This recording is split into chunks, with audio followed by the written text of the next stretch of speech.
Welcome back to the Immigration Answer Show. I'm Jim Hacking.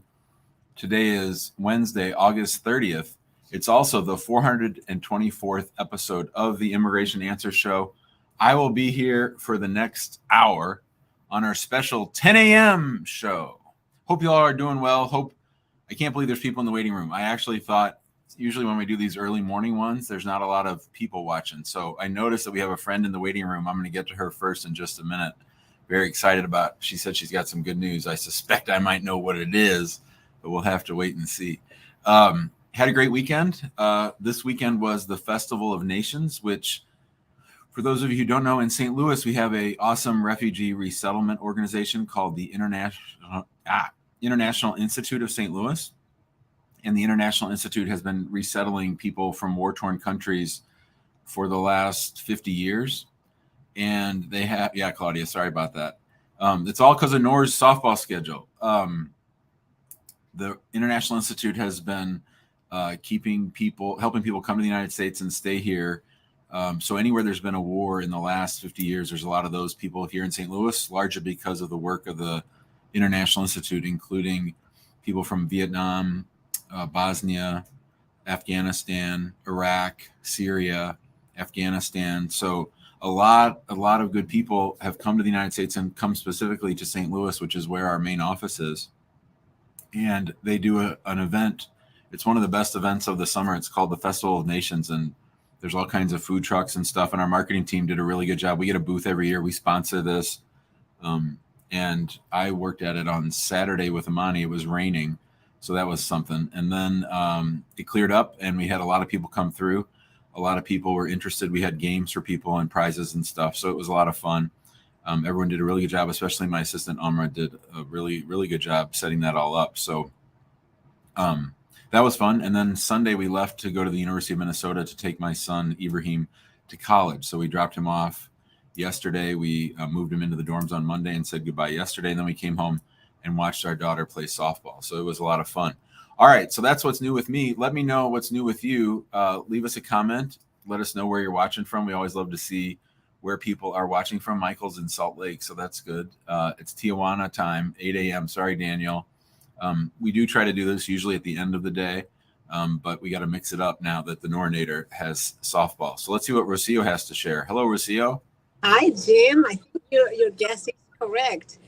I went to my N400 interview today. It was the officer was super nice, very professional, but yet friendly. And so I followed your advice because I had some corrections to make on my N400 application. Mainly the social security number was off by one digit. And then also, how many times has your spouse been married? Somehow I ended up with a 0, even though it's 1. Mm-hmm. And I was... I don't know if you remember, one of my questions was because I own a gun and my husband taught me how to use it. So about the weapons training, I marked it as yes. And then I added an explanation, which was missing in the application. So before he swore me in, I said, good morning, officer. I would like to make some changes, updates to the application. And he said, oh, it's fine. Don't worry. We'll do it as we go. So we started. He ended up talking about, and I have like a funny anecdote at the end, but he had lived in Mexico for a while, so we did it in English, but he knew Spanish. He was very friendly. We talked about Argentina. And then I thought it was interesting, and I thought that I would let you know because this question might come up for somebody else about the weapons training. Mm-hmm. He said, I'm not sure that's weapons training. So he changed the answer to no, and then he added informal training. Then, I went with my husband, but he was asked to stay in the waiting room. And Sure. Then by the end, when he was done with me, when we were done with the corrections and everything, he called my husband. He asked him, funny thing, my husband said, oh, can I go to the bathroom first? And then the officer said, no, we need to get done with this. And then you go to the bathroom. He asked him what date we were married, my full name by date of birth, his marital status.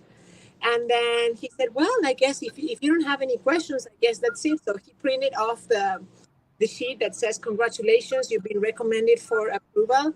And the funny thing is that because he asked me for my 2 green cards, right? So I gave him, he asked me for my green card, and I gave him my two green cards, the conditional and the permanent one. And he said, "Oh, your 751 has been approved." And I said, "Yes, it's been approved." "Okay, so that's good. I'll just take the conditional one." And then we started talking about the 751. And he said, "How long are 751s taking? Because my wife has a pending one." And I'm like, I didn't say anything, but I'm like, "Dude, you're an officer. You should know that." That's awesome. And we ended up talking about that. And so, yeah, he said that in about like 6 weeks, Columbus doesn't do same day oath. Yeah. So in about a month, I should receive the invitation letter for the oath ceremony. He also said that my application was very complete, and I wanted to say thank you to you because I follow your shows. And even though I never had to hire an attorney, I learned through you what to do and what not to do. Awesome. He was scrolling down, looking at pictures that I posted about Argentina, and that's how we ended up talking about Argentina. So thank you for everything. And I thought that's great. Congratulations. Let us know when the ceremony happens or when you get your notice, okay? Okay, thank you. Thanks, I will. Rocio. Okay, Bye-bye. Congrats. Have a good day. You too. Bye-bye. How about that? What a great way to start the show. So yesterday we had Alejandra come on, and Juli, can you ask Majo to clip that clip yesterday from Alejandra? I think that would be good on Instagram. That would be good. She was really happy about getting her case approved, and we're really happy for Rocio. That's a fantastic result. She's been waiting a long time for that 751 and the N400. Let's see what Masa has to say. Hi, Masa. Hi, how are you? I'm great. How are you doing? Not bad. Thanks so much for your time. How you doing? What's up? Actually, I had some question because I'm a Canadian citizen, and I actually did my school in US. I went back to Canada, and I came back to US now for good to live and work here.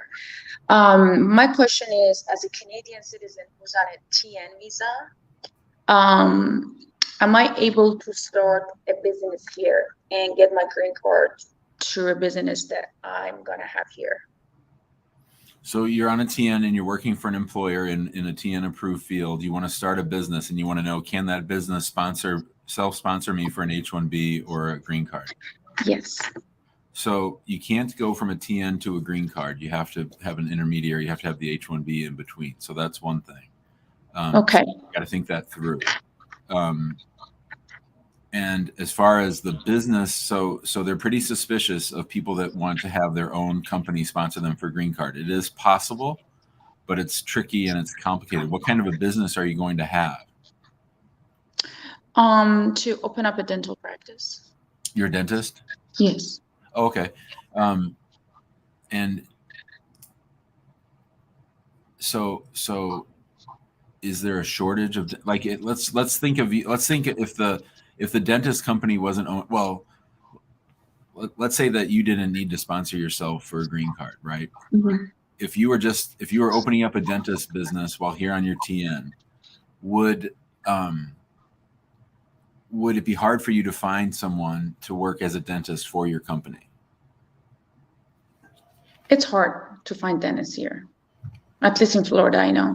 So I tell you, I have a lot of my Canadian colleagues that they got their green card, they're citizen now, but this is like before COVID. And after COVID, now they said the wait time is longer. So when I talked initially to lawyers through the company that hired me, they told me like, the job can sponsor you through TN. They're the one who told me, we can get you a green card through your TN visa. It's even faster. The only downside is that, I don't know, they told me at that point I have everything in my email, I don't have it handy right now. But when it gets to a certain stage, you can't leave the country for right. Last year or two. And that's the tricky part. But if you go through H-1B is like a lottery, and there's more waiting time involved, and you basically have to wait a year more if you win the H-1B. So they kind of talked me into going to green card from TN visa because it's better for them, not because it's of better course, for you. of course. And And I was aware of it. I was like, all the people around me that I know they got their green card through sponsorship. They went to H-1B. I personally don't know anybody who went to green card through TN visa, but I know it costs employer less money to sponsor you green card through your TN visa.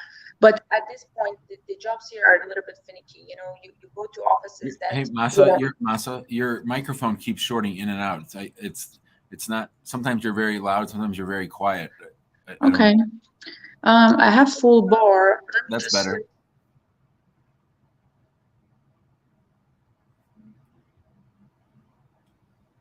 Uh-oh.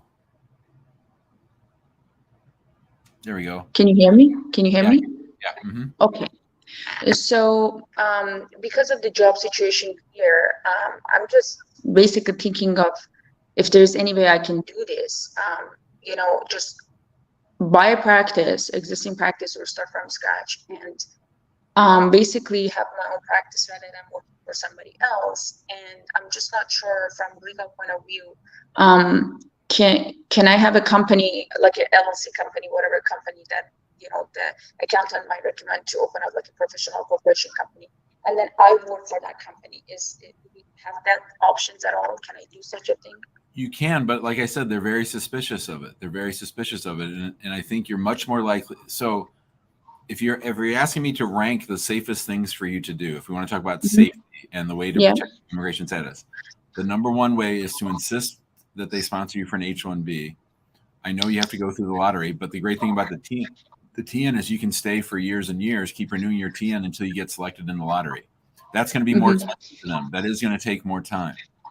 But then having them sponsor you for a green card once you're in your H-1B status, that's much better, because if you don't do that, if you skip the H-1B step, then you're putting all of your eggs in one basket. Have you ever heard that expression before? You're betting everything on getting that green card approved, and who knows what happens, right? If that gets denied, then you're sort of stuck there with nothing. Yeah. And then the safest thing, they sponsor you for an H-1B, they sponsor you for a green card. The next safest thing is they sponsor you for a green card. I don't like it. I don't want you living on your EAD and just hoping that the green card gets approved. And then the third safest thing is you start your own company, you try to sponsor yourself for a green card, because if they're the employer sponsoring you for a green card, or if you are, they're going to have to go through this recruitment process that takes like 18 months. And they're going to have to prove there aren't any qualified dentists in Florida. Yeah. And that's a crapshoot. So to put everything you have, your whole immigration status on that, I'm not a fan of. So what would you say is the safest for me? I really like working here on a TN, and I really would like to stay with you for a long time. I'd really like to get my green card too. So if you want me to stay here and you want me to keep working as a dentist, then you need to sponsor me for next year's H-1B, and then once I have an H-1B, you need to sponsor me for a green card. Okay, but if that's not an option, because it's really, really hard to find an office that you can work long term. You know what I mean? You might work in an office. It broke up. Really hard to find an office that what? That works out. That because sponsorship normally could take, I don't know, you tell me 3 years, 4 years until you it's hard. It's hard. It's hard. But it's hard. Yeah. But you have a great and then some offices. And there are a lot of politics involved. I don't want to get into that details, but there are times that you feel like, you know, I want to work ethically. I want to do what's right for patients, and I don't want to be dictated to what to do, which I might not necessarily agree. So I want to have that freedom of doing what's best for my patients. And sometimes when they sponsor you, that patient autonomy might not be there. And you feel like, you know, you work in an environment that you're not comfortable. And sometimes down the road, they end up selling the practice to somebody else who they might not agree to sponsor you. So there's a lot of risk factor. And I just want to I know there's more headache involved owning my own practice, but I just feel like I have more peace in a way that I can do the Here's the thing. Here's the question that you haven't asked me. Jim, if I start my own dental practice and I sponsor myself for a green card, what do you think are the chances of it being approved? You haven't asked me that question. I think initially you told me that it's very questionable. I think 20%. I think 20% that it works. Yeah. So I vote no on that. You vote no on that one? Mm-hmm. Now I have one more question. Okay. What if I work with this company? Is it possible? Is this legal for me to work in a dental office's associate, but they also want me to partner with them? Can I have a green card application? They also want you to partner with them. So I have employers who are also my partners. Is it legal for me to work as employee, and they would, because I cannot be an independent contractor and apply for green card, right? So no, you can't, and that's an employment law question. That's not an immigration question. So you would need. I can or cannot, you said.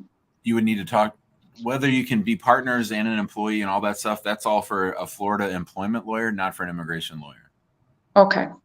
So that would be employment lawyer. Mm-hmm. Okay, but at this point, in terms of basically being sponsored for these people, by these people to work for them as an employee, you cannot answer me if I can be an employee, work for them, and they sponsor me for H-1B and then green card, but at the same time we partner with them. You cannot answer that question. I think that probably would work immigration-wise. I actually think it would work a lot better than you doing it all on a company that you own 100% of. I think if you own 5% of the company, that's a whole lot better than if you own 100% of the company when it comes to sponsoring yourself or having an entity sponsor you for a green card. Mm-hmm. Okay. But then I could have a practice and work here as on a TN visa forever. Well, I think after a while that they would start questioning whether they should keep renewing your TN because you're getting close to immigrant intent because you've been here for 20 years. I mean, I've seen people get their TNs renewed 5 times, but at some point they start pushing back. I got to go, Masa. What's the maximum? There's no maximum. There's no statutory maximum. It's just what customs official you meet with when you go to get your next stamp. They're like, oh, this lady's been here a long time. I got to go, okay? Thank you very much. Appreciate the time. Have a great day. Shanika's here. Hello, Shanika. Hi, good morning. Good morning. How are you doing? I'm doing okay, thank you. I just had a quick question. Well, probably two. I just needed a little assistance with my mom. She's currently in Jamaica. I'm in the U.S. Come on, baby. Sorry, it's at the car dealership. But I just did an I-130 for her. It just got approved a few weeks ago. They approved it, but on the paperwork, they're stating that I didn't tell them where she would be filing, but I specified that she is located in Jamaica. I'm also looking for some guidance on trying to figure out what would be the next step after the 130 is approved, because she was also deported, I believe twice. When she was deported, I was around 9. But she's been over there for over 21 plus years now. So I just don't know where to go next. I don't know what the next step is, and they were supposed to call me back a few days ago, and no one ever called me back. So I don't know what to do next after the I-130. Who's they? What is it? The NVC, I believe they call it. But why were you calling them? No, I'm sorry, the USCIS. That's who I called. But why were you calling them? To tell them where to send the case? I can pull up the form real quick, because there was a form that they sent me, and I can tell you. I-24. Yeah. What's the date? Why did she get deported? Illegal entry. So I think the first time she got deported, she only was banned 5 years, but she entered again, and I think that's when they deported her permanently or indefinitely. Yeah, she might have a permanent bar. You should stop what you're doing.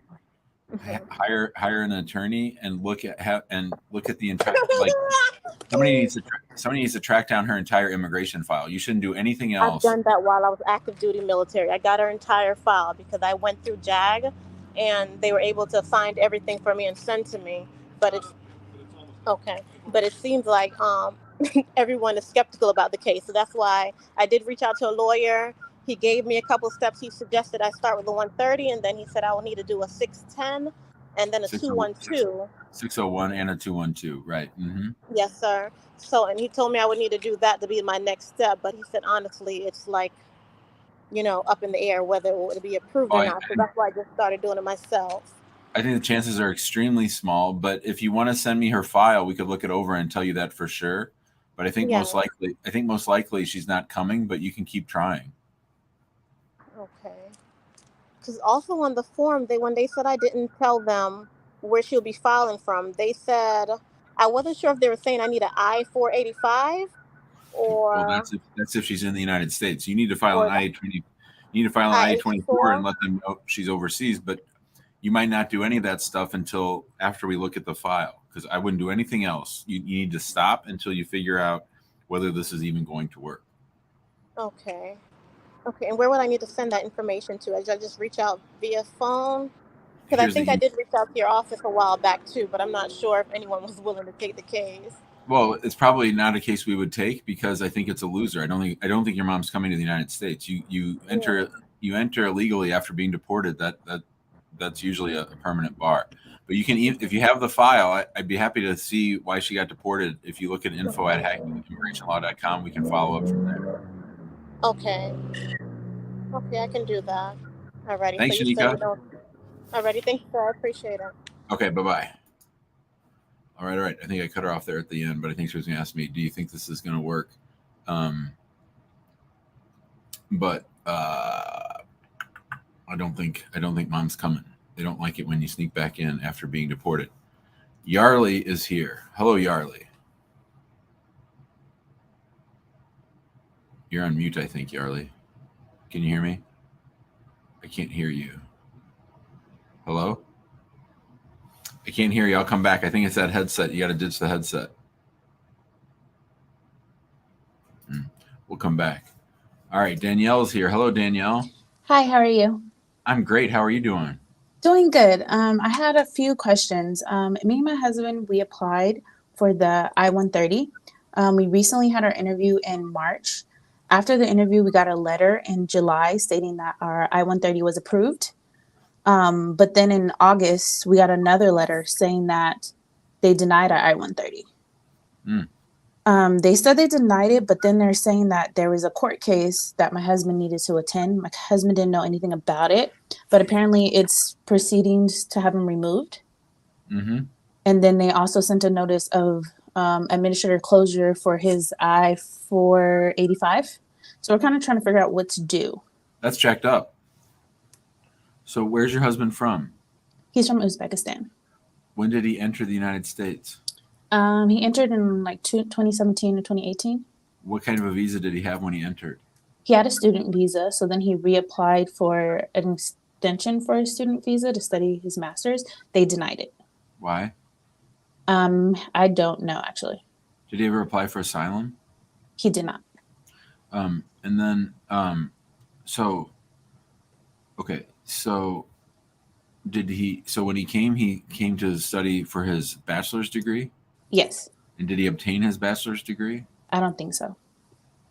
So did he sort of stop going to school and fall out of status, do you think? It sounds like to me. I'm not sure. I don't think he ever fell out of status. I believe his visa just ran out. So then when he tried to... That's not a thing. That's not a thing? Okay. When you enter the United States on an F1 visa, you maintain that status as long as you keep going to school. Okay. So you don't ever have to renew your F1 unless you leave the United States and need to come back.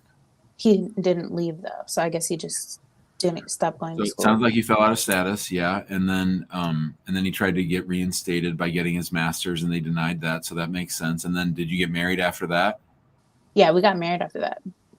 Was he in removal at the time that you got married? I think that's what they're saying, but he didn't receive the notice to appear. Mm-hmm.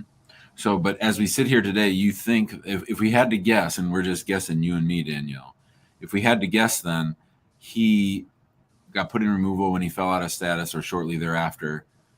He didn't know that he was in removal. Then you got married and you filed the I-130. Yes. And But see, here's the thing: they shouldn't have denied the I-130 just because he's in removal. Only they can decide the I-130. I don't know why they would have denied it, even if he had a court date. That's what they cited on the denial. After we got the approval, they sent the denial, and that's what they cited on it. Sounds like something. Okay, so would you be willing to send that to me? Because I'd really like to see it. I think they made a mistake. Yes. Yeah, can you email that to me? Yeah, I can email. Do you want the approval and the decision?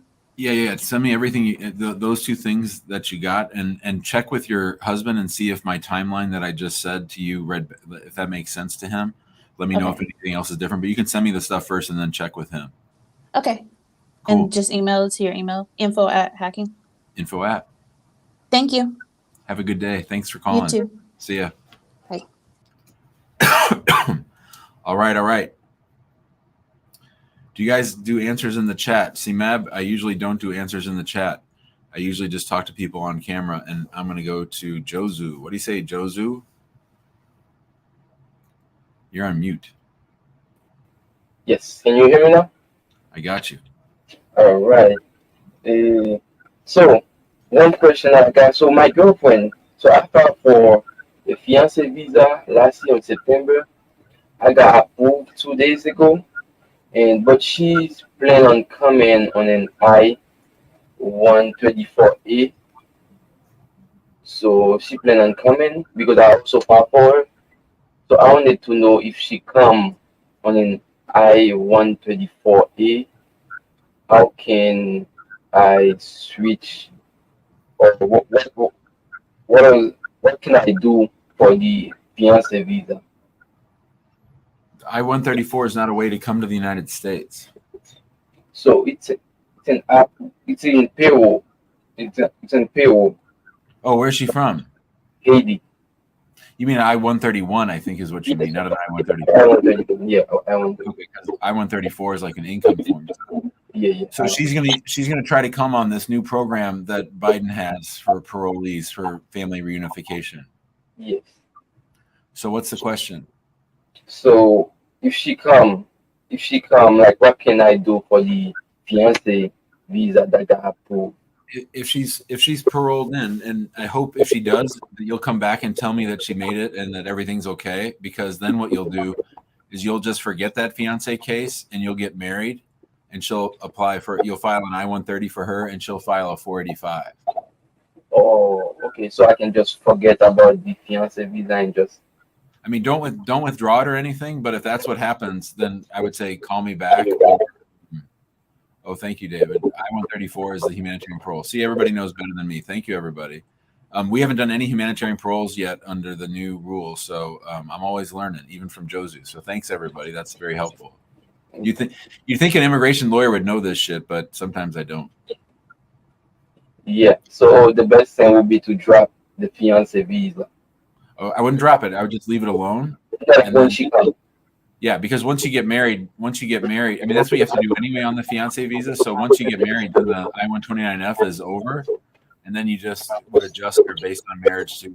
I assume you're a U.S. citizen. Yeah, you must be because of the fiance. Okay, perfect. Thanks, Josu. That sounds good. All right. Thank you. All right, later. All right, let's go back to Yarly and see if she's got her mic situation. Yarly, can you hear us?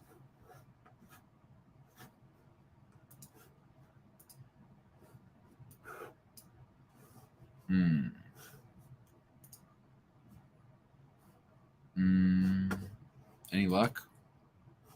I can't hear you. We'll have to come back. All right. Let's head to JC. Hello, JC. Hey, how are you? Good, buddy. How you doing? Good. I think I spoke to you twice already. So Yeah. I just got an RFE this Saturday, and it's telling me that I need to send evidence, but when we apply for the whole thing, we send all the evidence. They're asking for the same evidence for the I-130. You mean like they said you didn't give them enough marital evidence? No, it said that I think so, maybe because they're just asking for evidence. That's all they're asking for. Evidence of a bona fide marriage? Is that what it said? Mm-hmm. Yeah. So they don't like your evidence. You didn't give them enough. Okay, but when I spoke, I gave everything. I gave we give the marriage, because the police says the marriage certificate. Because when I spoke to the USCIS on the phone, they said that they need the marriage certificate again. I was like, I gave them that, and they're like, oh, what does you have? Like, I have my son, who on the birth certificate is my wife and I. Yeah, but you need a lot more. You need a lot more than and that. photos, everything. We sent photos, everything.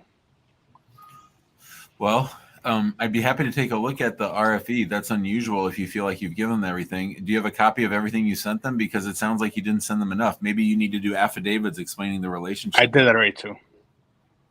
But it says that when I spoke to the USAS, they told me that maybe my case, because it said that it was in the, I don't know which center, but it said that now it's in a different place. So it's waiting for approval, the I-130. So that's what they said, that sometimes another location it's the same kind evidence I sent to the first location. That's what they told me. I've never heard of that in my life. I don't know. I spoke to them and they told me that. I was like, really? So they said that they just need the evidence. I uploaded everything this weekend, and I sent everything, like photos. Again, I sent affidavit of support, everything. I don't know what to tell you. It sounds like there's something wrong with the case. I don't know. Yeah, that's so. That one, and I have another quick question. Sure. Is with my mom. So my mom, we're trying to get my mom her papers. My brother is American. My sister just got her green card, and my mom came in 1989. She came a long time ago, but she crossed the border. Mm-hmm. But the thing is that we tried to hire a lawyer, and the lawyer keeps saying that she cannot get her papers because she crossed the border. So there's no way to get her papers, and she pays tax and everything. But it's hard for her to get her papers. But my brother's an American citizen, and he owns a restaurant. So how many times did mom cross the border? Once. She should be able to. No, they said no. And her friend who got caught by border patrol, she got to apply for her papers and she got them within a year. And my mom, we took her to a lawyer, and we took her to like 3 lawyers, and the all 3 lawyers said like, no, we cannot, because it's hard, the case, because she has no records in America. Like, yeah, we do, because my brother was born here, she paid taxes, she has a house that she rents and everything. So it's like, yeah, it's kind of hard for them, because since 1989 she came. We could take a look at it. Yeah, because we're trying to get her papers, and it's been so many years. And my dad was doing it, but my dad passed away, so we stopped there because of my dad. But everything else, So she is a U.S. citizen child. She's only entered the United States one time. She's been here since 1989. You have some proof of that. Yes. And now she got the plane ticket. She got the plane ticket since 1980. She has everything saved up. You understand she'd have to leave the United States, though, to get the waiver. Yeah, that's one thing that she really don't want to do. She don't want to leave because she has all her grandsons here. She can't do it. She wouldn't be able to do it without leaving. Okay. Yeah, because her friend told her that she found a lawyer, or supposedly a lawyer, that can waive that, supposedly the 10-year or the leaving the country and whatever, but it's a little more expensive, like $7,000, and they'll find a loop, so she won't have to leave the country. I was like, really? It's not an easy case. It's not like filing for your spouse or something. This is different. Even if my brother files for her, it's going to be hard for her. Yeah, she entered without inspection, so that's the big problem. But it's not impossible. Mm-hmm. And how long would that take for her to get everything?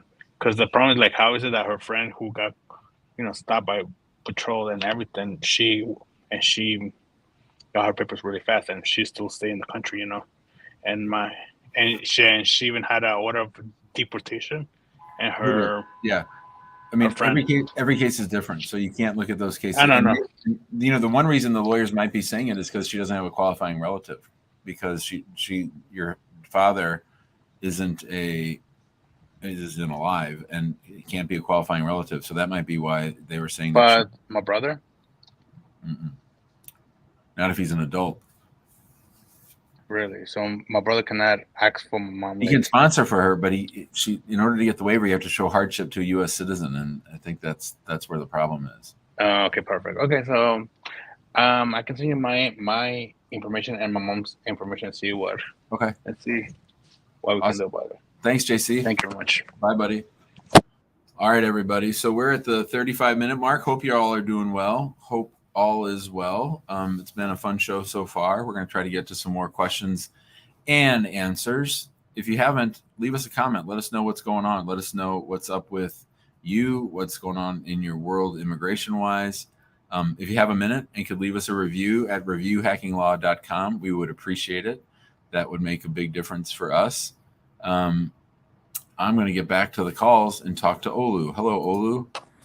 Hello, James. How you doing, buddy? Good. Do you mind if I not show my face, please? Sure.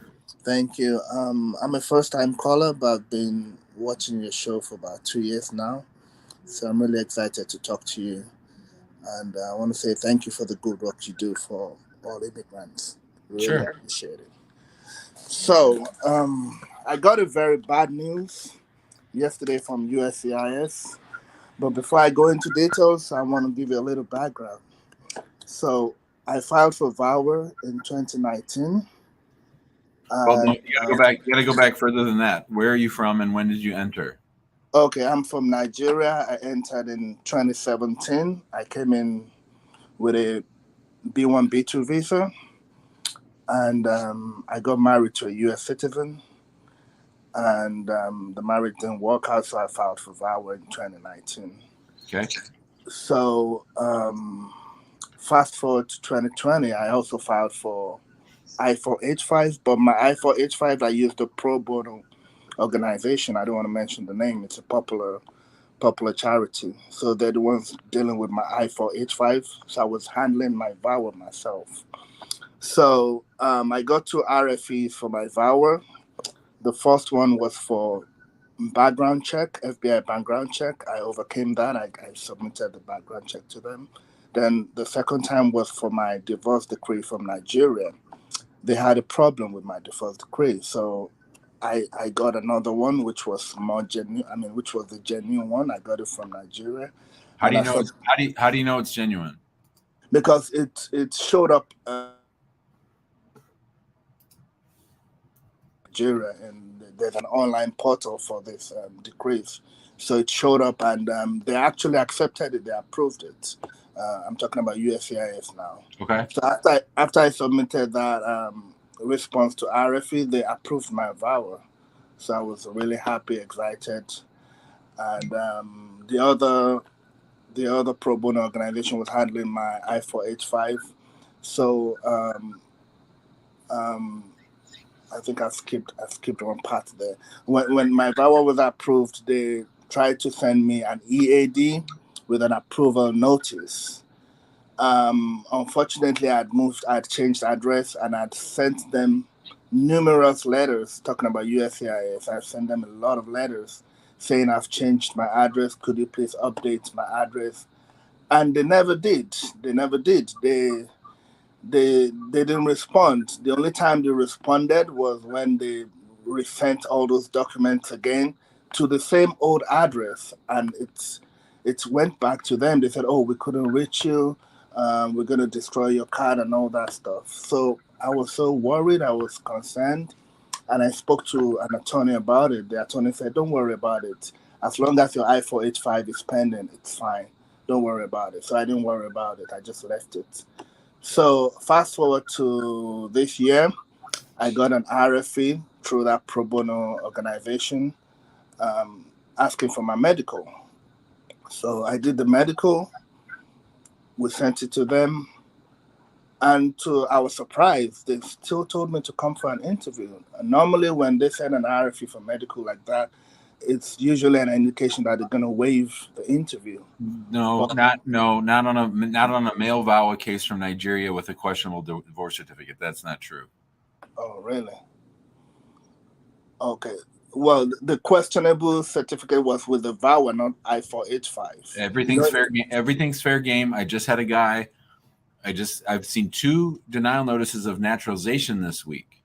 Naturalization for people where they went back and looked at their divorce decrees from when they first got their initial green card. So everything's fair game. Yeah, because I know it's different departments handling it. It's Vermont that handles Vawa, and the I-485 is another department. So. Okay, so then what happened? So, so we submitted the medical RFE, and then they told us to come for an interview. So I went there with the legal rep from the pro bono organization, and the interview went on for about, I think, 30 minutes or 40 minutes or thereabout. It was a little bit, the interviewer was a little bit aggressive. He was just asking general questions, but he was pissed off because I had my i4H5 on my lap. So he was yelling at, take it away. I know, it was a little bit aggressive. Take it So away. after, He didn't want you referencing the 485 while you were sitting. yes. So I mean, after I'll tell you that's a little unusual. I've never seen that happen. I've never seen someone go through their green card interview with their 485 on their lap. Actually, what happened was that my legal rep gave it to me to prepare for the interview. So I had it in a folder, and the folder was on my lap. So and this was at the start of the interview. And when he said put it aside, I put it aside. And the interview went on for about 40 minutes. So after we left the interview, the legal rep told me, "Oh, that guy was so aggressive," and she said I answered all the questions very well, but that he was too aggressive, you know.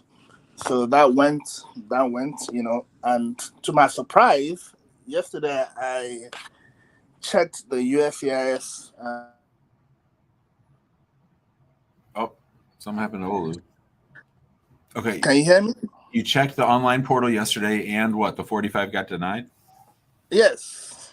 It says case denied. We're going to send a letter to you explaining why we denied it. So it's a big shock to me because most people usually have a problem with the Vawa, not I-485. My Vawa was approved. You keep saying that, brother. But the Vawa is fair game, especially if there's an interview. They can revoke the Vawa. They can, or at least question the Vawa. They could ask you everything about the Vawa at the 45 interview. You're being way too rigid in the way that you see the steps. Everything's fair game until you got that fucking green card in your hand. Until you have the green card in your hand, everything is fair game. Oh, okay. I thought they're not supposed to ask about the abuse. I'm talking about the people who do the interview. I thought it's Vermont that handles the virus, so they're like walled off from each other. What's your question? So, what do you think might be the problem? Why do you think? I mean, I'm just it's assumption at this point. Why do you think this happened? I don't know. We gotta wait. I gotta wait. I would be very interested to see the denial notice. You can send it to me when you get it, but until then, we're just guessing. And if I had to guess, it's something about Nigeria and divorce decrees. Okay. Because we got the correct decree and we sent it to them, and it was online. Maybe. Do you think what happened at the interview could be the reason why they denied me?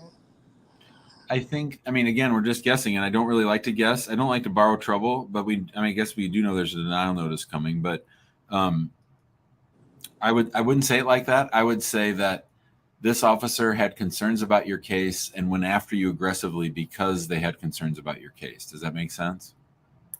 In other words, it's sort of like a natural progression.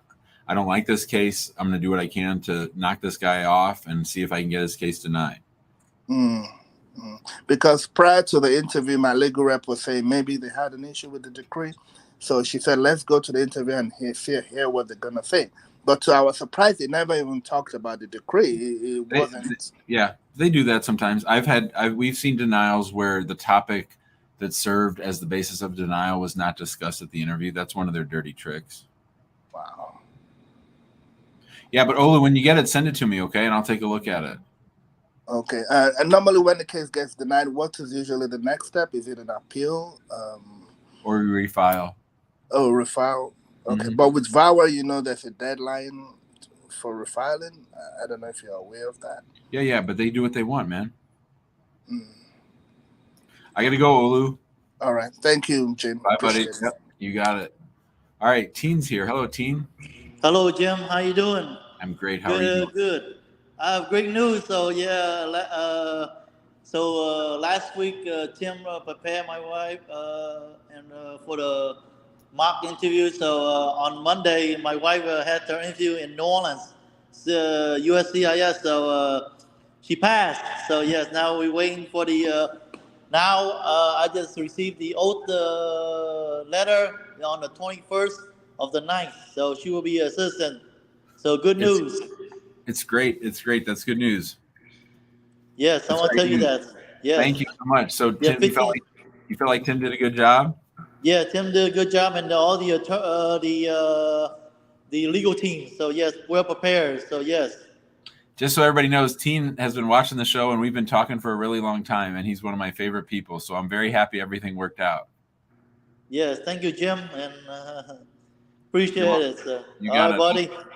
Thanks, Teen. See you, buddy. Yeah, Good job. see you, buddy. Oh, how happy that makes me. Oh, that was great. Teen's one of my favorites.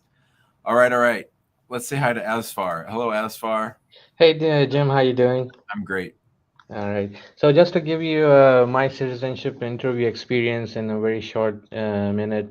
So my interview was in beginning of July, and it literally took 6 minutes, and that time included, officer walking to her Wow. from the waiting room, and then like when we went to the waiting room, she just said, swear in, like, tell the truth, took the oath, and basically she was pretty fast. And again, as things that you have mentioned, look around the surroundings, Mhm. find something similar. And it seemed like she was not wearing a USCIS uniform, so she might be a supervisor or manager or something. And literally, I mean, those maybe 3.5 minutes within her office, and this is in Houston field office, that took the English speaking and writing test as well. And with the iPad, I was kind of struggling dotting the T, dotting the I's and crossing the T's. And she's like, "Oh, don't worry about it. Even if there's a typo, just submit whatever I mentioned." So Was it this was was this was this right before lunch? uh, no, that was actually at 9 o'clock in the morning. So literally 9:13 is when I was called, and 9:19 was when I was back in the waiting room, printing my oath ceremony. Uh, that was like within a week or something like that. So that was like super fast, super quick, and very surprising. So hopefully, people who listen to your show get to know, positivities in Yeah, that's great. No, USCIS. I'm happy, Asfar. That's great. When did you file the N400? That was on 23rd of March, and my biometrics was within a couple of weeks. Mm-hmm. And then sometimes in June, I got a interview notice for 13th of July, and then 22nd of July was my oath ceremony. So So like 4 months. yeah, not even 4 months actually. That's great. Congratulations. That Yeah. makes me really happy. Thank you. So my questions, I have a couple of questions. So my daughter, she had a U.S. Green card from me. She still has a green card, so she can travel in and out from that green card, right? How old is she? She is 9.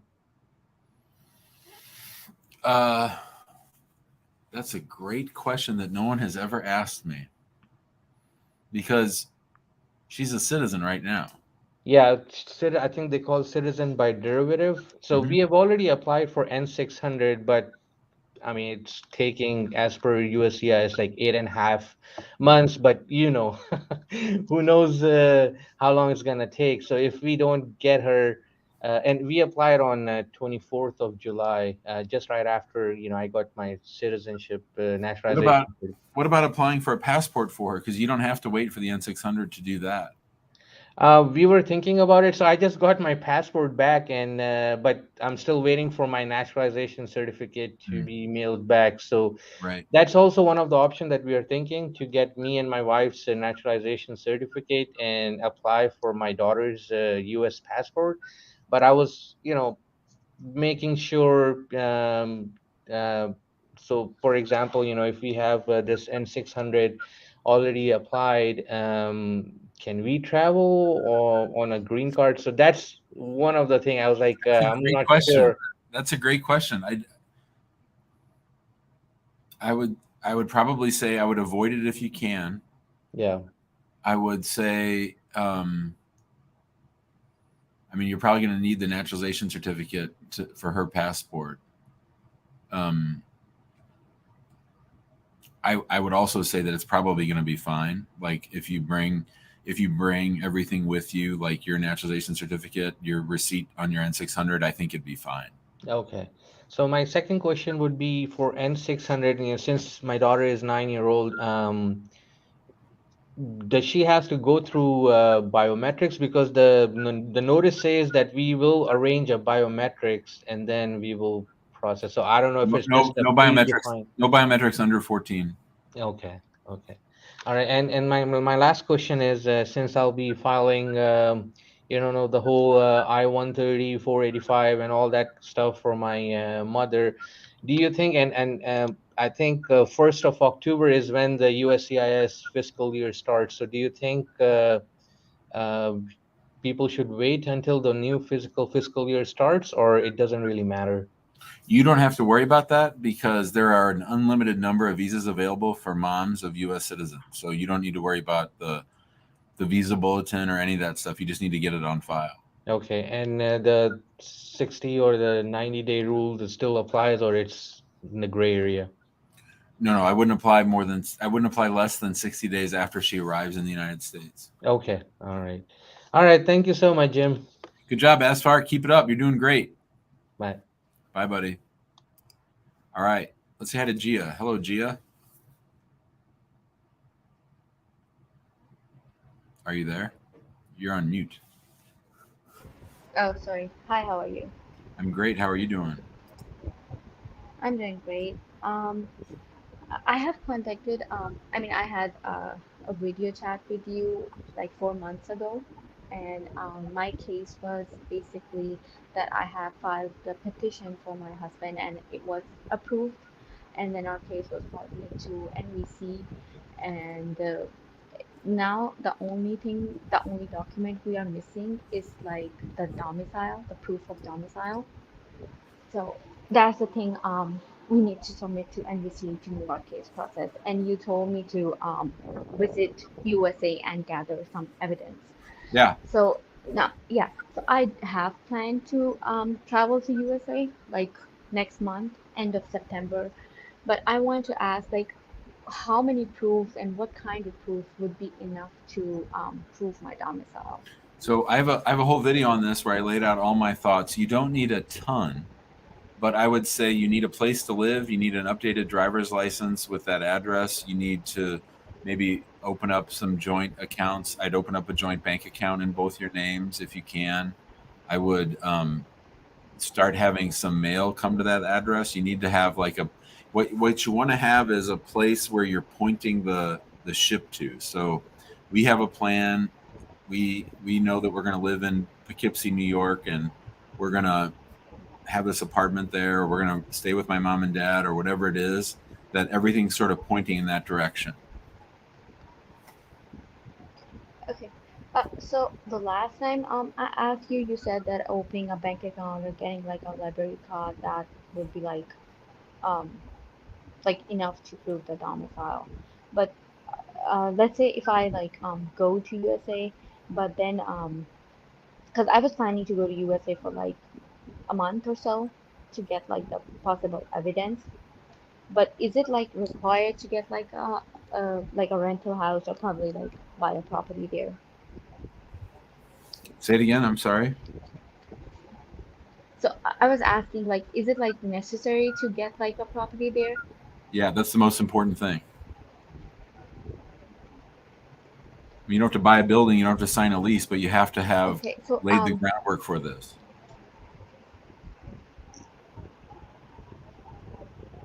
like renting like an apartment would be fine. That's the best. Yeah, you don't need to buy something. Hello? Can you hear me?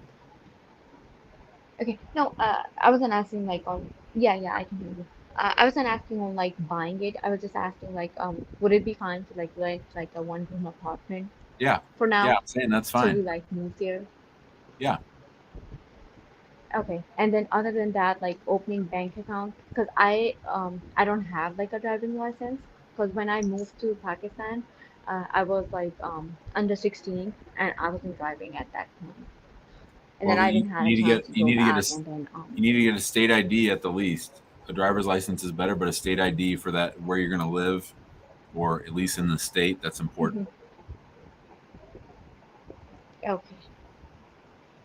And would like getting like a rent apartment and then opening a bank account or getting like a state ID, would that be enough to prove the domicile? And would that like make my case go through an acceptance? How long have you lived outside the United States? It sounds like it's been a while. Yeah, it's been like a long time. Because I was in Pakistan for study purpose, but then I got married and I never got a chance to move So, back, like, how long? like by myself. It's been like you can say more than 9 years, I guess. Yeah. So I would say the longer you've been not residing in the United States, the more evidence you need. So, I mean, I'm talking like a library card or a Costco card or just simple stuff that shows that this is our plan. Maybe poke around a little bit for the kind of jobs that your spouse can do, those kinds of things. Okay. And would like all the things you mentioned, if I get those, is it like compulsory? Not compulsory. I mean, would that like take my case to acceptance? Because I don't want to get like denial at Well, anything. what I would say is there's no guarantee. They should send you if they don't like what you. I mean, obviously send more than less. There's no guarantee, but I've never not been able to overcome this. In other words, this case should be approved. Okay. Okay. Thanks, Gia. Yeah. Thank you so much. Okay. Bye bye. Farzana's next. Hello, Farzana. Hi, how are you? Good. So I have a question about my dad's situation. So my dad, he is 76 years old, and then he got his green card 18 years ago. I applied for him for his green card. So and then he like last January he applied for N400 application to become a U.S. citizen, and then he had an appointment on August 10th, June 14th, and then in Detroit, Michigan. So the officer, she was so rude and unfriendly to us. She started yelling at my dad and then myself because I was with him to translate everything for him. And she stopped. My dad, he passed all the questions, tests, and everything. And then she suddenly stopped the interview, and then she said, you have to come back with another, someone else to translate for you, because your daughter, she's switching my words, which I didn't. So, and then we said okay, and then we were waiting for another 2 months to get another appointment. I sent inquiry, and then they said, okay, you can come back on August 10th. And then I took one of my friends there to translate.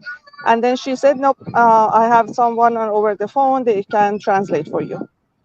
So, and then my dad went there, and then she asked, lots of questions about, travel, history, all the, information. And then he came out, and then she gave him, my dad, the form. It says we can make a decision now, and then we may need, more evidence. So 2 days ago, we received a email. It says you need to submit all your expired passport since you got your green card. So my dad, he doesn't have it. We don't, we weren't aware we gonna need all those expired, passports for U.S., citizenship. So, and we don't have it, and I don't know what to do. Should I withdraw his case, or what should we do? Where are the passports?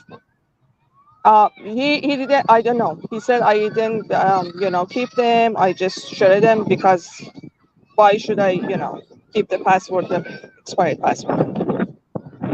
So they think he didn't reside in the United States long enough. They think he had trips outside that were too long.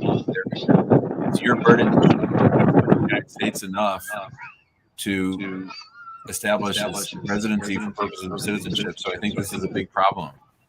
Yeah, I don't know.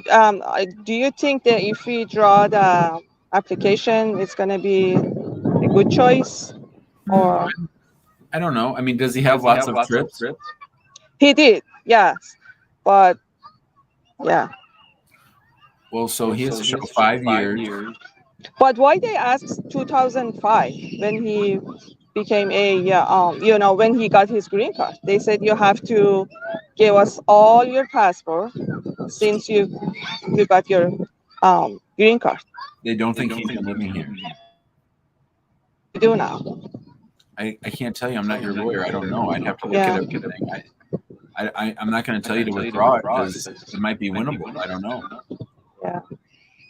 So how many percent or chance he can, if we ask you to become, Does he have any trips more than 6 months? He did. When? He was during COVID. Yeah. So then you should withdraw the case. Should I? Yeah, because you got to show no trips more than 6 months. Yeah. So the problem is I'm from Iran, and then when Trump came, he said, it was a travel ban, and then COVID after that. That's why my dad is scared to come here, and then they question him here, and then because there is no good relationship between U.S. and my country, he was thinking if I come here and then go back to my country, maybe my country question me again. So that was the problem. Here's what I'll say, Farzana. I don't think this N400 is going to get approved. Okay. So should I withdraw it? It's up to you. Okay.